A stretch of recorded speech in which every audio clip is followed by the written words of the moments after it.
Nous avons une dernière intervention avec Xavier Mété qui est directeur à FNE Pays de la Loire. Donc vous avez trois fédérations aujourd'hui autour de la table et qui vient nous faire son retour d'expérience en Pays de la Loire. Hop. Eh ben, bonjour à tous. Moi, on m'a demandé effectivement d'intervenir parce qu'on a deux parcs maintenant pratiquement en fonctionnement. On a le projet de parc qui n'est plus un projet, qui est le parc de Saint-Nazaire en Loire-Atlantique. Et puis on a le parc de Yeux-Noirmoutier au large de la Vendée où il reste quatre mâts d'éoliennes à poser et qui a déjà commencé à injecter sur le réseau son électricité produite. Voilà, donc ça c'est le premier parc, hein, Saint-Nazaire porté par EDF, le deuxième Yeux-Noirmoutier porté par Engie. Et bien entendu, on retrouve un acteur commun qui est RTE, hein, puisqu'il est chargé du raccordement de ces deux parcs. Et puis on a aussi travaillé avec le Grand Port Maritime de Nantes-Saint-Nazaire, qui est le hub logistique principal, on va dire, pour l'installation de ces deux parcs en mer. Alors effectivement, on a une temporalité souvent longue, hein, sur ces projets éoliens. Le premier, Saint-Nazaire, hein, un débat public en 2013 avec une mise en service fin 2022. Et Noirmoutier, bon, on a eu un débat public à l'été 2015 avec une mise en service là, qui est au premier trimestre 2026. Donc on voit qu'il s'écoule quand même pratiquement 10 ans, ou voire même un peu plus de 10 ans, entre le moment où on débat avec les acteurs du territoire, les citoyens, les associations, les collectivités, et au moment où les électrons arrivent sur le réseau électrique de RTE. Sur la slide suivante, je présente effectivement eh bien, comment nous, acteurs du territoire, dont nous, associations de protection de l'environnement, on a pu être associés. Je parlais du débat public, hein, donc c'est une période qui dure 3 mois sous l'égide de la Commission nationale du débat public. Donc nous, nos associations, on y a fortement participé. On a participé à toutes les réunions publiques, on est parfois même intervenu au micro pour présenter des choses, et pas seulement depuis la salle, mais de façon officielle. Et on a publié un certain nombre de cahiers d'acteurs plutôt pour poser des questions, pas forcément pour donner une position pour ou contre, mais pour interroger, pousser le porteur de projet à mieux détailler certains sujets ou à mieux prendre en compte certains enjeux environnementaux sur le territoire. Et puis là, lors de l'enquête publique, hein, qui a lieu, ce qui a souvent eu lieu 2 ans après le débat public, eh bien, sur une durée de 2 mois, avec une commission d'enquête publique, là, on a rédigé des contributions en donnant des avis et en demandant encore aux porteurs de projets de pousser un peu plus certains sujets ou certaines prises en compte d'enjeux environnementaux. Et c'est des choses qu'on a pu, de toute façon, faire en parallèle de ce débat public et de cette enquête publique de façon officielle, puisque les services de l'État animaient des groupes de travail. Alors, on avait sur chacun de ces projets un groupe de travail environnement, un GT usage, un GT pêche et un GT économie.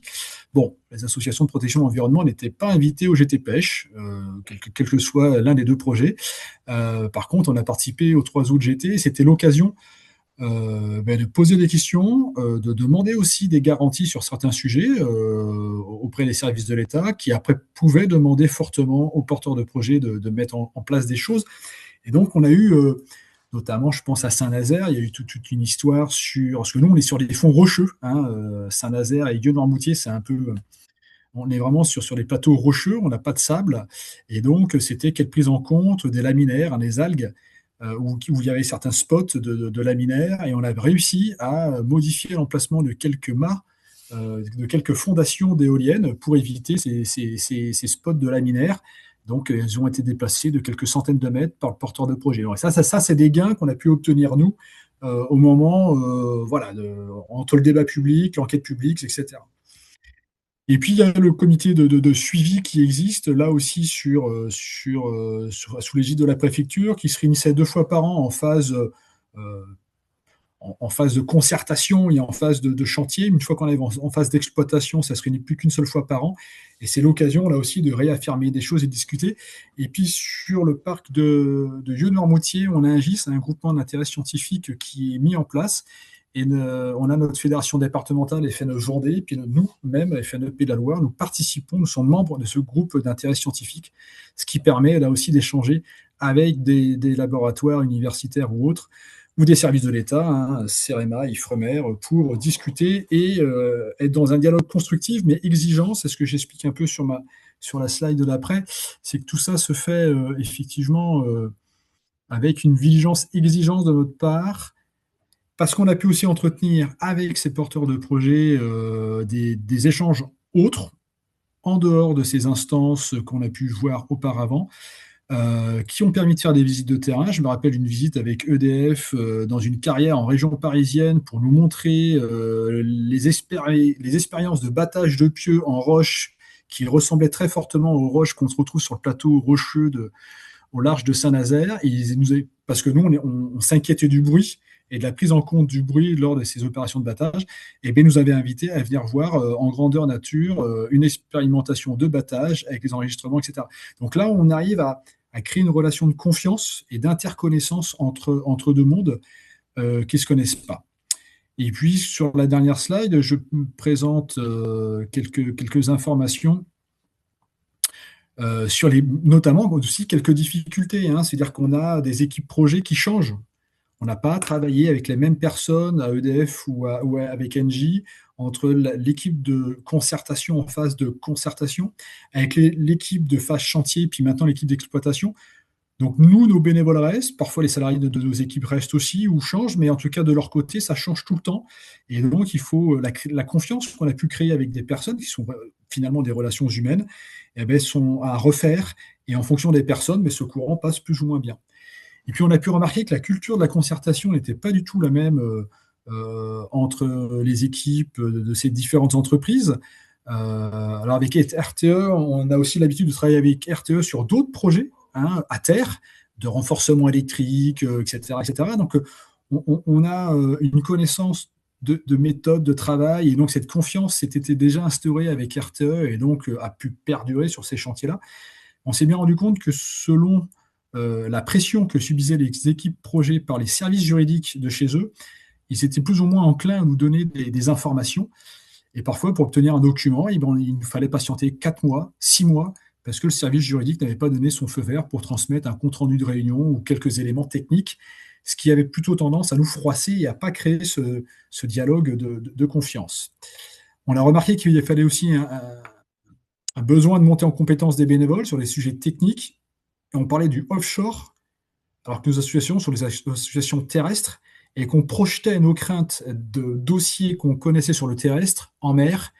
Et en fait, on a découvert que les entreprises qui travaillent en mer, qui sont souvent des entreprises d'Europe du Nord, quand elles viennent faire les travaux, ont un degré d'exigence et d'excellence qu'on ne connaît pas à terre. Un exemple, s'il y a une fuite d'huile de 55 millilitres ou d'à peine 100 millilitres, comme il est arrivé sur un des chantiers, le chantier a été arrêté pendant 24 heures parce qu'il fallait ne pas reprendre du risque.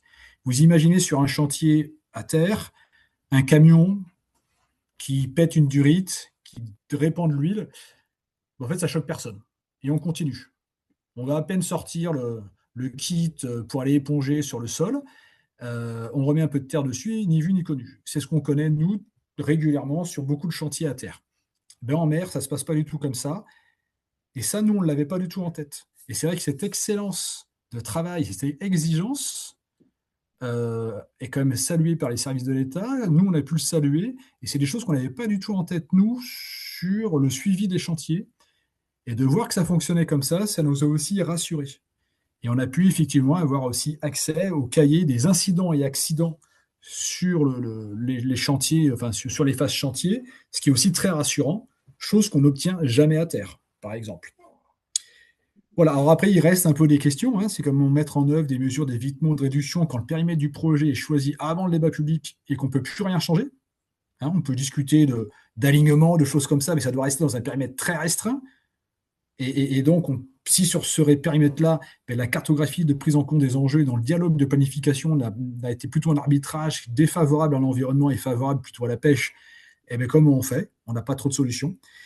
Et puis après, c'est comment travailler sur la réduction, sur la compensation, quand la connaissance des milieux marins est assez limitée.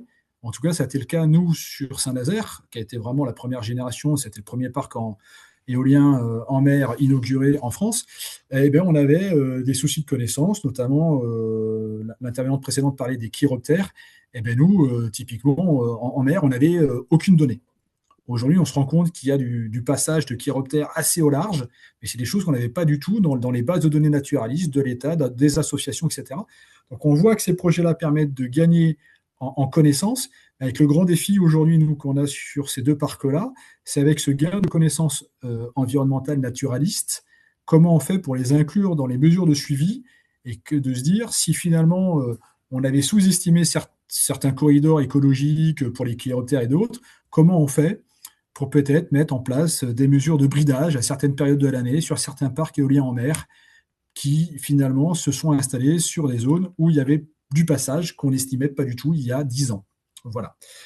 Moi, je m'arrête là, parce que sinon, je pourrais tenir 1 heure sur tous ces sujets-là, mais vous voyez qu'en tout cas, nous, ça nous a passionnés, qu'on a gagné en compétences et qu'on demande qu'une chose, nous, et qu'on peut proposer, c'est justement partager avec le mouvement associatif de France Nature Environnement dans les autres régions notre retour d'expérience et comment aujourd'hui on travaille avec les services de l'État et avec les porteurs de projets sur la phase de vie du projet. Et c'est assez étonnant. Les associations FNE sont encore là 5 ans après, et les associations anti, eh ben, dans ces groupes de travail constructifs, il n'y a plus personne. Voilà. On les voit une fois par an au comité de suivi pour appeler toujours la même chose, mais le reste du temps, personne ne fait le travail pourtant qu'il faut faire, qu'il va falloir faire pendant 25 ans, c'est de regarder si le parc et ses impacts, eh ben, c'est bien ce qu'on avait imaginé il y a 10 ans, qui se passe aujourd'hui, et d'être assez intelligent avec l'ensemble des acteurs pour imaginer peut-être des mesures correctives ou des nouveaux, prendre un arrêté préfectoral, un avenant qui modifie le suivi parce qu'on a des meilleures connaissances naturalistes. Et bien nous, FNE, on fait ce boulot-là. Et quand je vois sur le chat tout le débat qu'il peut y avoir aujourd'hui, eh bien, je pense qu'on peut mettre beaucoup d'énergie sur le suivi de ces parcs pour les accompagner et pas sur autre chose. Voilà. Merci beaucoup. Merci beaucoup Xavier pour ce retour d'expérience.